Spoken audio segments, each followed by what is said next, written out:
Welcome to the weekend edition of the Nightly Nugent. Ted, what a great week we've had with Dr. Oz. Before he speaks, I'm getting hunted by my wife and his wife to go do her podcast. But look, I love hunting. I learned to hunt when I was 12 or 13 years of age. My dad took me in central Pennsylvania. I taught my son to shoot before he went to school. We hunt all over the world. And this, we talk about Second Amendment.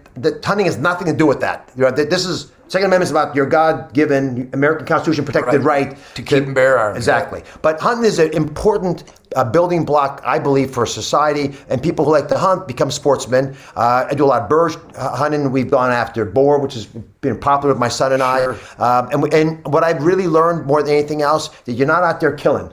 You're hunting. Yep. And you're appreciating nature. And the older I am, the less I actually care about all that hunting stuff. The more I care about just being out there and feeling and smelling and sensing it and hearing it. And that's why hunting's so important. And the ability for us to hunt on weekends, like Sundays. Yeah, the ability, Pennsylvania. Exactly, which is we I know you talk about these issues, but we have major structural problems in America because a lot of people don't understand hunting and they try to hurt hunters and the sportsmen that they are. And I don't think it's healthy for our society. And it actually is, it's a bit hypocritical. Because if you're willing to do a lot of other things that modern society thinks you can do, but you're not willing to honor how we began as a society doing it, then you're forgetting your roots. So I'm going to get taken up by your wife and mine. Dr. Oz is a real hunter, and now he's the hunted right here on the Nightly News. Hey, Ted, make sure you get him. Make sure you get Dr. Oz to become a life member of Hunter Nation at hunternation.org. And Dr. Oz, what an honor and a pleasure it was to hear your thoughts all week. I think it's been very insightful, and I think the folks in Pennsylvania and around the country really learned something about you.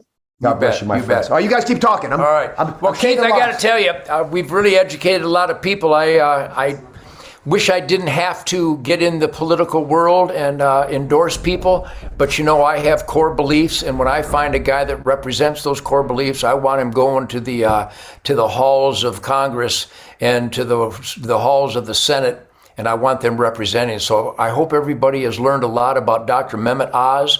I think he's the real McCoy, and I endorsed him a week ago because I grilled him on the important issues, and now after a week of the Nightly News, I think we can all see that he really does represent those core values that is represented perfectly in the top hunting state of Pennsylvania. So thanks for everything, Keith. You and I have talked about this a lot. As much as I love you, we disagree on things, and that's just the way it is. You've been wrong on a couple things, and we have disagreed. Right, but what's interesting is that there's no perfect person for any office, and the truth of the matter is, our country was built on compromise. And that's why I really appreciate it. I knew you had endorsed Dr. Oz. I'm doing my homework across the board on a lot of candidates, and I really appreciated the opportunity to listen to Dr. Oz talk about some of these critical issues from all the things that we talked about right on down the line. And I appreciated his candor. Yeah, well, there's Mrs. Nugent. Yes. She's going into the interview. Hello, Shemaine. Hi there. So anyhow, thank you, everybody, on the Nightly News, and to really give Dr. Oz a consideration. And Keith, you have a great weekend, and everybody enjoy the great outdoors as spring is coming on, and I'm here to support Dr. Mehmet Oz. We'll come back next week. We won't have Dr. Oz, but we're going to have Dr. Nugent. We'll have another week of the Nightly News. Ted, great week, buddy. Thanks, Keith. God bless everybody.